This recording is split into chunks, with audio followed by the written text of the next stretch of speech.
Here's your money briefing for Tuesday, June 6th. I'm J.R. Whalen for the Wall Street Journal. Millions of workers have 401k accounts to put money away for retirement. But is that enough? Wall Street Journal contributor Michael Pollock joins us with the pros and cons of opening up an IRA in addition to your 401k. So first of all, Michael, what's the difference between a 401k retirement account and an IRA, and how do they allow people to invest? So a 401k retirement account is an account offered through your employer. The employer usually deducts money from each paycheck, and that money is invested in an account on your behalf. The employer designs the account, determines what the investments are in the account, and it's a fairly smooth process. Most people don't even really pay a lot of attention to where the money is going in the 401k. And as a result of it being so easy, it's a great way for people to save up money for eventual retirement. An IRA, or an individual retirement account, on the other hand, is an account that is not held necessarily through an employer. Anyone can have an IRA. You can have one even if you're not working. And the IRA does not have a set menu of investments.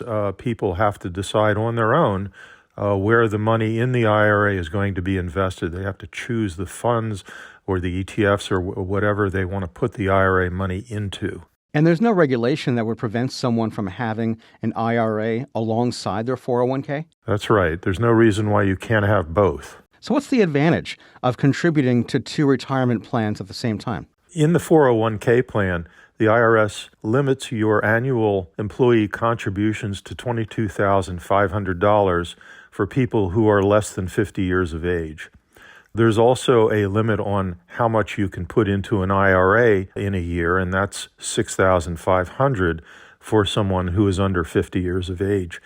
But if you only contribute to the 401k plan, you're obviously putting away less money than you would if you contributed to both. If you take the $22,500 that you contribute to the 401k and you add the $6,500 that you're contributing to an IRA, that's essentially almost 30% more per year. And the other thing is the IRS from time to time increases those limits. So over time, you could be contributing more. And are there disadvantages to having two retirement accounts going at the same time? Well, it makes more work for someone who wants to keep an eye on both accounts. Because the choices are so broad in an IRA, someone really has to think a little bit about how they want to invest that money.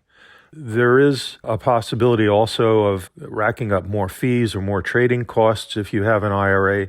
So you have to think a little bit about how you're going to invest that money in a cost-efficient way. So we're talking about IRAs and 401ks. We often hear a lot about Roth IRAs, and some companies are now allowing workers to open up Roth 401ks. How do those differ from traditional IRAs and 401ks, and why would someone consider those? Well, so the biggest difference between the traditional IRA and the Roth IRA is the type of money that you're contributing.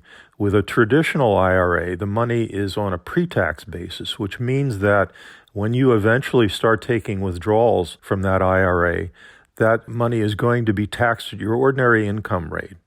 With a Roth IRA, you are contributing after-tax money. So that's money you've already paid tax on. And if you follow the IRS rules to the letter, by the time you retire, then that money can come out possibly tax-free. And the advantage of that is that if you have a large 401k plan and also a sizable IRA, if you're taking the required minimum distributions, which are what the monies are known as after you retire, you're starting to withdraw on those accounts, you could have a sizable tax liability, and you don't really have a lot of control over how much income you're getting from those two different accounts. But on the other hand, if you have a Roth IRA and a 401k, then the money you take out of the Roth IRA is not being taxed, and your overall tax liability could be lower. Oh, so more money in your pocket. That's right. And you also have more flexibility about how much in distributions you're taking, because with a Roth IRA, you don't have any required minimum distributions.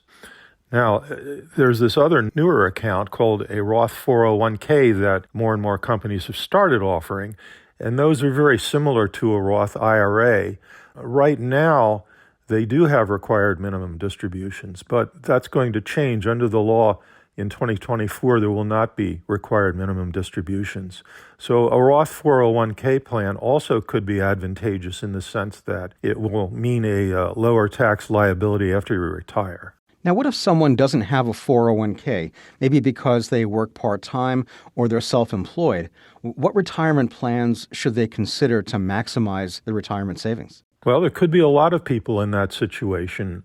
A traditional IRA or a Roth IRA would probably make the most sense there. The Roth IRA is very popular among advisors. Advisors really think that a Roth IRA could be the best choice there, aside from the fact that there aren't any required minimum distributions in retirement. There also is more flexibility about your withdrawals from a Roth IRA, which you might be able to do even before retirement, depending on the situation. All right, that's Wall Street Journal contributor Michael Pollock. And that's your Money Briefing. I'm J.R. Whalen for the Wall Street Journal.